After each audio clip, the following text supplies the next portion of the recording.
ఉన్నోడు అరుస్తాడు, బలం ఉన్నోడు భరిస్తాడు. అణ్వాయుధాలని పాకిస్తాన్ అడ్డగోలుగా వాగేది అదే భయంతోనే. బలంగా ఉన్న భారత్ మాత్రం ఇంకా భరించేందుకు సిద్ధంగా లేదు. ఈసారి కొడితే చరిత్ర మాట్లాడుకోవాలి అనే రేంజ్లో అటాకింగ్ కు రెడీ అయ్యింది.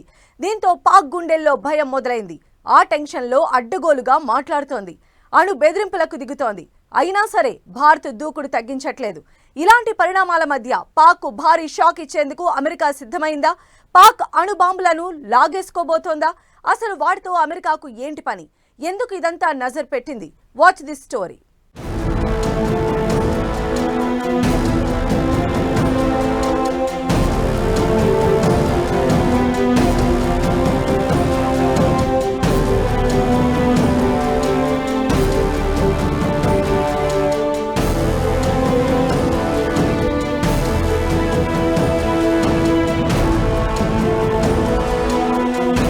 భారత్ దూకుడుతో పాకిస్తాన్ వెన్నులో వణుకు, భయంతో పాకిస్తాన్ అణ్వాయుధ బెదిరింపులు, 130 అణుబాంబులు రెడీ అంటూ బిల్డప్లు.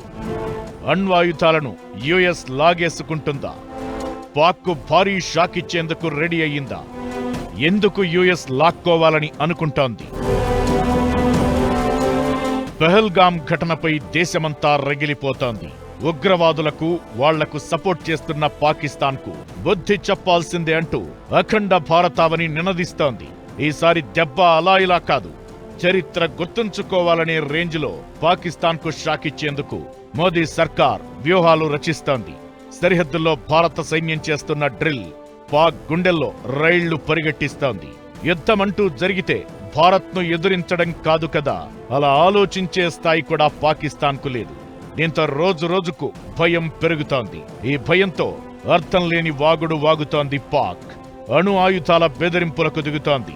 భారత్ యుద్ధానికి దిగితే న్యూక్లియర్ బాంబులు వేస్తామంటాడు ఒకడు, 130 అణుబాంబులు సిద్ధం చేసి పెట్టామంటాడు ఇంకొకడు.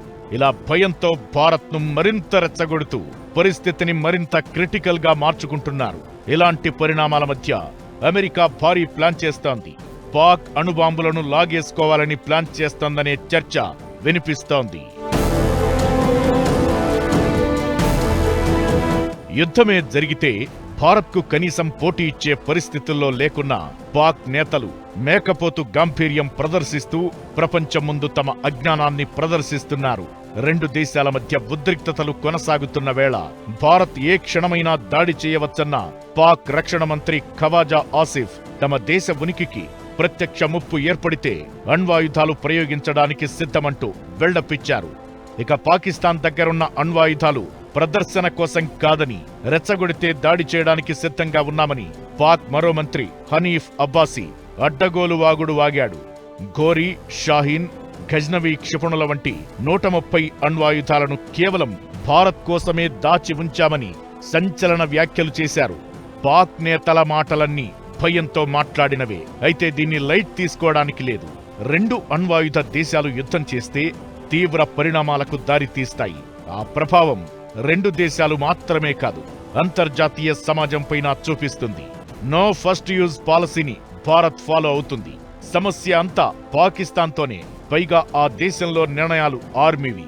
దీంతో పాక్ అణ్వాయుధాలను స్వాధీనం చేసే ప్లాన్ అమెరికా చేస్తోందా అనే చర్చ జరుగుతోంది. పాకిస్తాన్ను ఏలుతోంది, ఏకం చేస్తోంది అంతా సైన్యమే.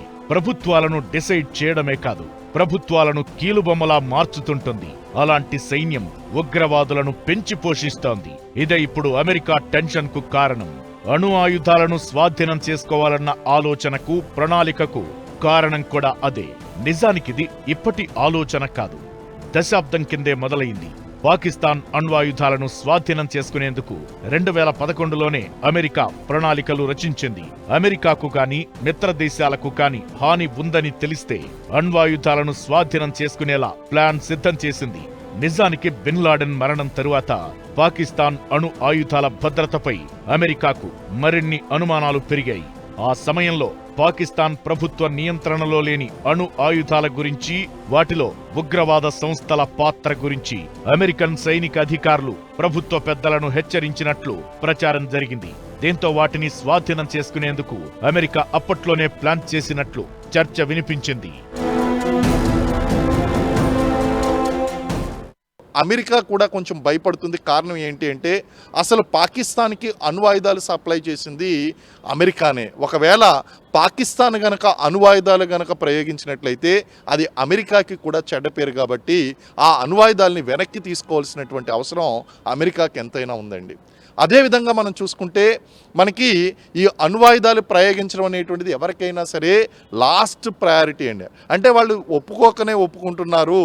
కారణం ఏంటి అంటే యుద్ధం అంటూ వస్తే పాకిస్తాన్ మిగలదు అనేటువంటి విషయం వాళ్ళకి తెలుసు. పాక్ అణ్వాయుధాలు ఉగ్రవాద సంస్థల చేతికెళ్లే ప్రమాదముంటే వాటిని స్వాధీనం చేసుకునేందుకు అమెరికా దగ్గర పక్కా ప్రణాళిక ఉందని 2021లో బ్రూకింగ్ సంస్థ కథనం వైరల్ అయింది. వీటన్నింటికీ మించి 2023లో పాక్ చేసిన ఓ పని అమెరికాను మరింత అలర్ట్ చేసింది. దీర్ఘశ్రేణి బాలిస్టిక్ క్షిపణులను పాక్ అభివృద్ధి చేస్తుండడంపై అమెరికా ఆందోళన వ్యక్తం చేసింది. ఇవి దక్షిణాసియాకు మించి లక్ష్యాలను ఛేదించగలవు. దీంతో ఏనాటికైనా ఇది ముప్పుగా మారే ప్రమాదముందని అమెరికా భావిస్తోంది.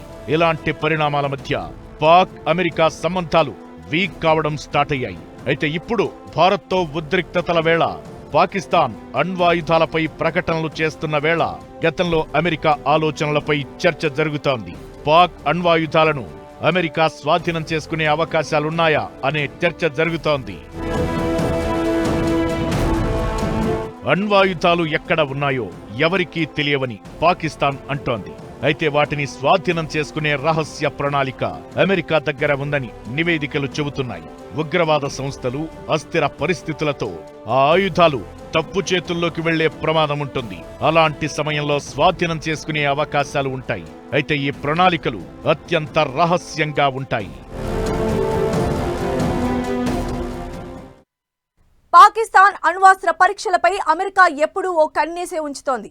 అణ్వాయుధాలు తప్పుడు చేతుల్లోకి వెళితే రంగంలోకి దిగేందుకు పెద్దన్న రెడీగా ఉందని నివేదికలు చెబుతున్నాయి. భయంతో అణు బెదిరింపులకు దిగుతున్న పాకిస్తాన్కు అసలు అంత సీనుందా? ఆ దేశ అణ్వాయుధాలను నియంత్రించేది ఎవరు? ఆ ఆయుధాలను పాకిస్తాన్ ఎక్కడ దాచిపెట్టింది? ఇప్పటికిప్పుడు యుద్ధం వస్తే జరగబోయేది ఏంటి?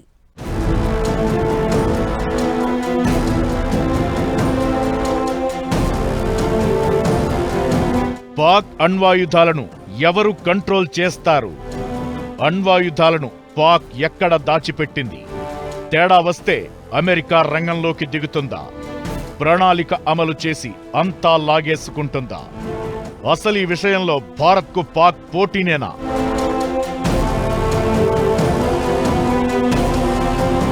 ప్రపంచవ్యాప్తంగా మొత్తం 9 దేశాలు అణ్వాయుధాలను కలిగి ఉన్నాయి. ఈ 9 దేశాల దగ్గర 12,331 అణ్వాయుధాలు ఉన్నాయి. పొరుగున ఉన్న చైనా దగ్గర 600 అణ్వాయుధాలు ఉన్నాయి. పెహల్గాం ఉగ్రదాడి ఘటన తరువాత ఉద్రిక్తతలు పెరగడంతో యుద్ధమంటూ వస్తే అణుబాంబులు వేసేందుకు కూడా సిద్ధం అన్నట్లుగా ఉడత ఊపులు ఊపుతున్న పాకిస్తాన్కు అంత సీన్ ఉందా లేదా అనే చర్చ జరుగుతోంది. అణ్వాయుధాల రేసులో పాకిస్తాన్ని దాటేసి భారత్ ముందంజలో ఉంది. ప్రస్తుతం భారత్ దగ్గర 180 అణ్వాయుధాలు ఉన్నాయని, పాకిస్తాన్ దగ్గర 170 ఉన్నాయని ఫెడరేషన్ ఆఫ్ అమెరికన్ సైంటిస్ట్ సంస్థ నివేదిక చెబుతోంది. నిజానికి 2025 నాటికి పాకిస్తాన్ దగ్గరున్న అణ్వాయుధాల సంఖ్య 200కు చేరుతుందని ఆ సంస్థ 2 ఏళ్ల క్రితం అంచనా వేసింది. అయితే ఆర్థిక పరిస్థితి దిగజారడంతో పాకిస్తాన్ వార్ హెడ్లను పెంచుకోలేకపోయింది. అణ్వాయుధాలను పాకిస్తాన్లోని నేషనల్ కమాండ్ అథారిటీ కంట్రోల్ చేస్తుంది. ఈ సంస్థకు ప్రధానమంత్రి అధ్యక్షత వహిస్తారు. నిర్ణయం, విధాన రూపకల్పనకు ఆయన బాధ్యత వహిస్తారు. పాక్ ప్రభుత్వాన్ని నడిపిస్తోంది ఆ దేశ ఆర్మీనే. ఉగ్రవాద సంస్థలను ఆ దేశ ఆర్మీనే పెంచి పోషిస్తోంది, శిక్షణ కూడా ఇస్తోంది. ఇలాంటి పరిణామాల మధ్య అణ్వాయుధాలు ఉగ్రవాద సంస్థల చేతుల్లోకి వెళితే ప్రమాదమని అమెరికా ఎప్పుడూ అనుమానం వ్యక్తం చేస్తూనే ఉంది. అలాంటి పరిస్థితే వస్తే అణ్వాయుధాలను స్వాధీనం చేసుకునే ప్రణాళికలను సిద్ధం చేసి పెట్టిందని నివేదికలు చెబుతున్నాయి. ఇకటు అణ్వస్త్ర వ్యాప్తి నిరోధక ఒప్పందంపై పాకిస్తాన్ సంతకం చేయలేదు. భద్రతా వ్యూహాలను దృష్టిలో పెట్టుకుని నో ఫస్ట్ యూజ్ సిద్ధాంతాన్ని పాకిస్తాన్ ఎప్పుడూ ప్రకటించలేదు. 2015లో పాకిస్తాన్ పరీక్షించిన షాహీన్ 3 లాంగ్ రేంజ్ మిసైల్ 2750 కిలోమీటర్ల దూరంలో లక్ష్యాలను ఛేదించింది. అంటే భారత్లో ఏ ప్రాంతాన్నైనా అది టార్గెట్ చేసే అవకాశముంటుంది. ఇకటు పాకిస్తాన్ ఏటా 14 నుంచి 27 కొత్త అణు ఆయుధాలను తయారు చేసే ప్రయత్నంలో ఉందని ఫెడరేషన్ ఆఫ్ అమెరికన్ సైంటిస్ట్ సంస్థ నివేదిక తెలిపింది. మిరాజ్ 3, మిరాజ్ 5 లాంటి ఫైటర్ జెట్లను అణు ఆయుధాల పంపిణీకి ఉపయోగిస్తోంది. పాకిస్తాన్లో 8 నుంచి 9 న్యూక్లియర్ మిసైల్స్ స్థావరాలు ఉన్నాయని, వాటిలో బాబర్, గజ్నవి, షాహీన్ 1, నస్ర్ లాంటి షార్ట్ రేంజ్ మిసైల్స్ భద్రపరిచిన 4-5 స్థావరాలు భారత్ సరిహద్దుల్లో ఉన్నాయని అటామిక్ సైంటిస్ట్ బులెటిన్ తెలిపింది. Akro military base, Gujranwala military base, Khuzdar Pano Aqil, Sargodha military బేస్లు పాక్కు క్షిపణి స్థావరాలుగా ఉన్నాయని తెలుస్తోంది. పాకిస్తాన్ చేతిలో న్యూక్లియర్ వెపన్స్ ఉండమంటే పిచ్చోడి చేతిలో రాయి లాంటిది. ఇంకా తోచనటువంటి పరిస్థితిలో వాళ్ళు ప్రయోగించేటువంటి అవకాశం ఉంటుంది. అది చివరి లాస్ట్ రిసార్ట్ అండి. అదే గనక జరిగితే భారీ విధ్వంసం గనక ఖచ్చితంగా దానికి ధీటైనటువంటి వ్యూహరచన మనం చేస్తున్నాం. అలాగే ఇప్పటికే మనం బార్డర్లో గనక చూసుకుంటే మన సైన్యాన్ని పెంచడంతో పాటు యుద్ధ నౌకలన్నీ కూడా గుజరాత్ తీరంలో మొత్తం అక్కడ బే ఆఫ్ బెంగాల్లో అక్కడ అరేబియా మహాసముద్రంలో మనకి యుద్ధ నౌకలన్నీ కూడా మోహరించడం అనేటువంటిది మనకు కనిపించిందండి. ఒకవైపు అణు ఆయుధాల కలవరం, మరోవైపు సరిహద్దు కాల్పులతో భారత్ పాక్ సంబంధాలు తీవ్ర సంక్షోభ దశలోకి వెళ్లాయి. రెండు దేశాల మధ్య పచ్చగడ్డి వేస్తే భగ్గుమనే పరిస్థితి కనిపిస్తోంది. ఇకటు దక్షిణాసియాలో స్థిరత్వం అమెరికాకు కీలకం. భారత్ పాక్ మధ్య పూర్తిస్థాయి యుద్ధం జరిగితే ఇది ఇక్కడే కాదు, ప్రపంచవ్యాప్తంగా తీవ్ర పరిణామాలకు దారితీస్తుంది. అణుయుద్ధం జరిగితే కలిగే నష్టం ఊహించరానిది. దీంతో అమెరికా ఎప్పుడు ఈ రెండు దేశాల మధ్య ఉద్రిక్తతలను తగ్గించడానికి, శాంతి చర్చలను ప్రోత్సహించడానికి ప్రయత్నించే అవకాశముంది. ఒక దేశం మరొక దేశంపై దాడి చేయడానికి నేరుగా మద్దతిచ్చే ఛాన్స్ లేదు. తప్పదు అనుకుంటే పాకిస్తాన్ ఇలానే తోక జాడిస్తే అమెరికా రంగంలోకి దిగి భారత్తో కలిసి పాక్కు బుద్ధి చెప్పే అవకాశముంటుంది. 2011 నాటి ప్రణాళికలను అమలు చేసేందుకు తెగించినా ఆశ్చర్యపోవాల్సిన అవసరం లేదనే అభిప్రాయాలు వినిపిస్తున్నాయి.